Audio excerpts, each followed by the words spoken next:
British public have watched me grow up, and so it's quite a nice thing to do, to look back and to see what we've learned from my mistakes. She is a global icon, a flawed one, a complicated one, a mischievous little minx, who I suspect will give as good as she gets. My mother said to me, if you're nervous, just imagine him naked.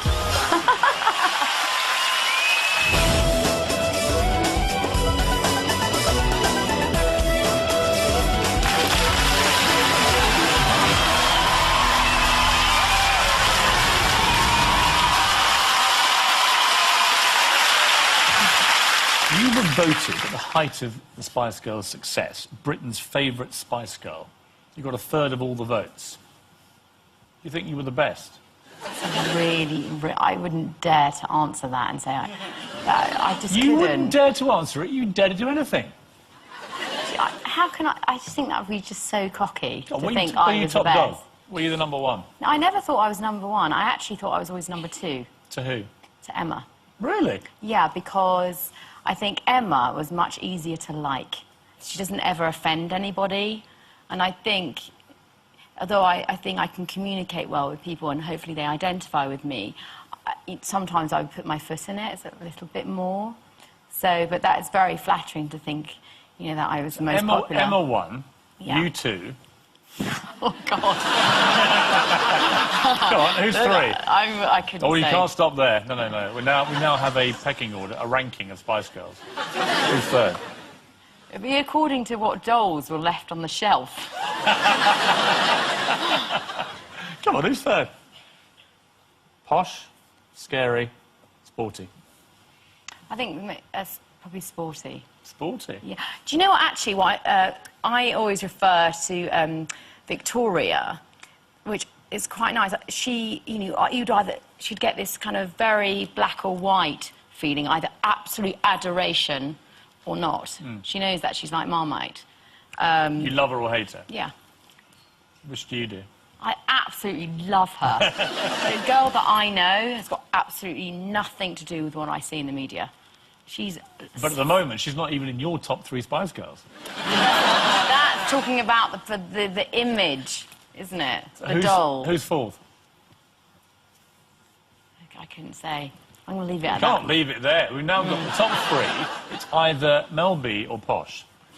Oh, my God, I'm not going to say the least. You were all studying these charts. No, we weren't. Yes, you were. You'd mow each other down in hover-mothers if you got a chance. No. You It's were, not you true, were. actually. You were competitive. Do you know what the funny thing about us, what I really learned, is that when the world was against us, we were the tightest, actually. It's a bit like family, that we're allowed to kind of criticise each other, but nobody else was. And if anybody was attack us, we'd be like a rock. And I actually do feel fiercely loyal. I want to defend them. So, yeah. Who was the best looking? Who had the best face? I think probably Emma. Emma? Emma, very pretty. Most beautiful, you think? She's, yeah, I think The so. prettiest? Yeah, prettiest. You know, Mel B, I have to say, she's absolutely beautiful, but I think she's more beautiful off camera. The camera never did her Face for radio? Yeah, no, she did... the camera was... never did her justice. She's absolutely gorgeous, even more gorgeous in real life. What would be the asset she has, which is better than the other 4? We're trying to design the perfect woman from each of the Spice Girls. We've got Emma's face. She had great boobs. I think we know... Well, you'll be, surely. You were voted Britain's best breasts. Was I? Yes. Apparently the most popular breasts in Spice Girls were yours. Wow. You can read my And mirror. unlike the others, we have actually seen yours. Thanks to your early glamour career. So I can confirm they were magnificent. Thank you.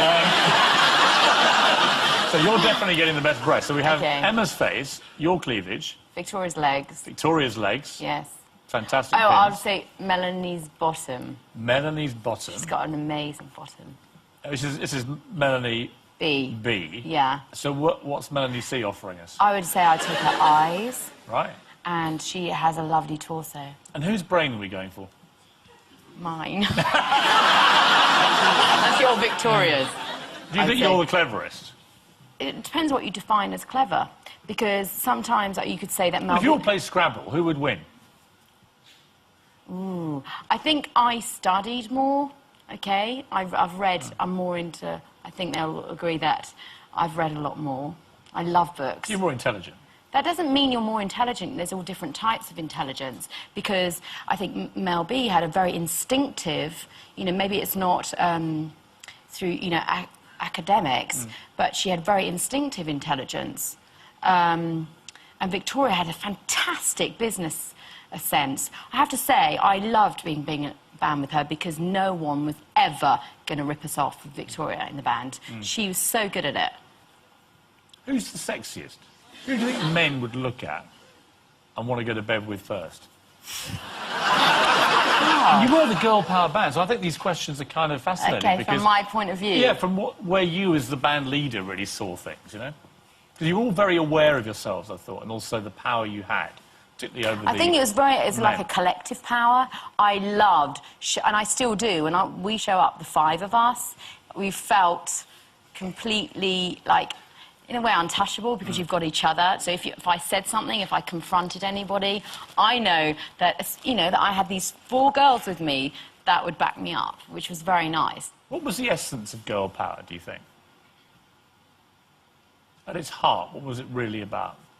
It was about, and it is about, actually believing that no matter where you've come from, you know, who you are, you can empower yourself, you can give yourself that opportunity, that self-belief and that encouragement. I think it's about encouragement that you can make your dreams come true, no matter what it is. And do you think you succeeded in changing perhaps the mindset of a generation of young women to think I don't think it was about changing. I think it was an example of a generation that was already out there.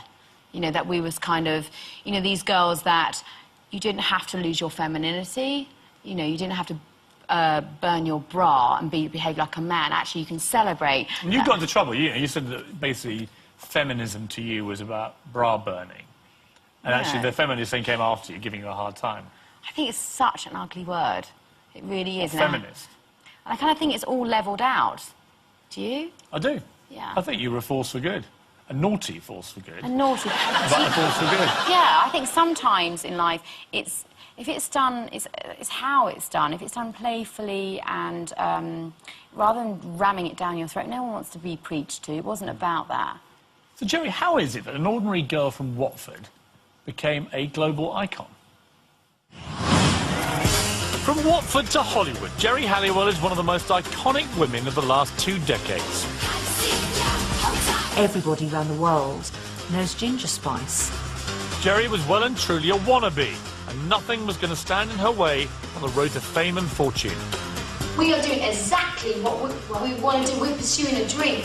Right from the early days of the Spice Girls, Geri was determined to make her mark on the world. Spice Girls! And her show-stealing appearance in a skimpy, patriotic dress became one of the defining images of the 90s. I love her dress. I think she made a huge stamp and it's iconic. I mean, come on now. She knows what she's doing.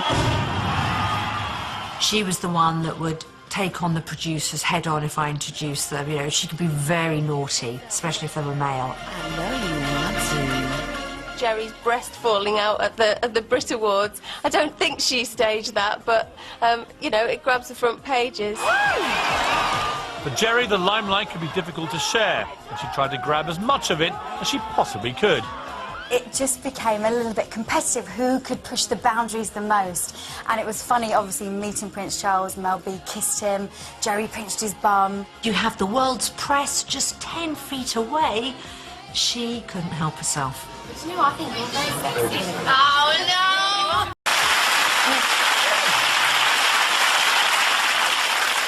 As your hand reached out to the royal button, what are you thinking? I didn't actually pinch it, I patted it.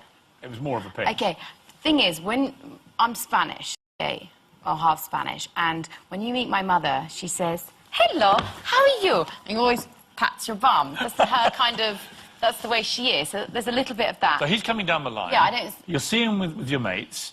You see it's Prince It was Charles. like nervous, what is going through your head? Nervous Tourette's kind of behaviour. When I get nervous, it's something I always trip up, do something. A lot of it sometimes is nerves. What I've learned, maybe I didn't know it then, but of all, nearly every powerful man that I've met wants to be treated like a normal human being.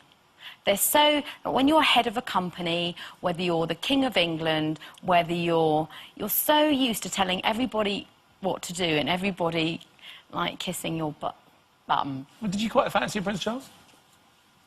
I didn't fancy... You told him you found him sexy.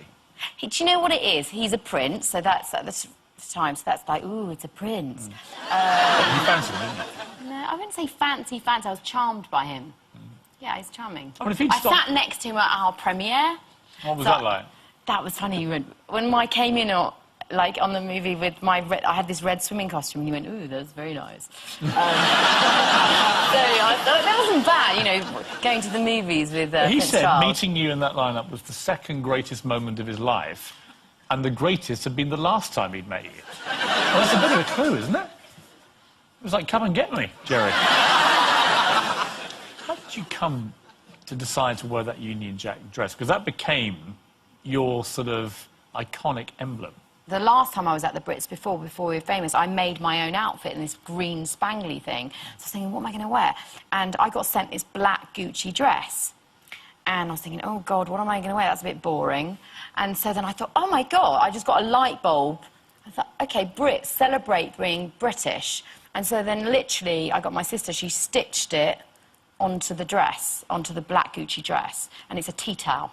That's what it is. Really? It's a tea towel. When you look at that picture, what I was struck by was, of course, by wearing it, a lot of the papers cut off your bandmates for the front page. You became the front page picture. Yeah. And, I mean, did that cause friction? Were the others a bit peed off with you about it? You'll have to ask them. They were, weren't they? I can't speak for them.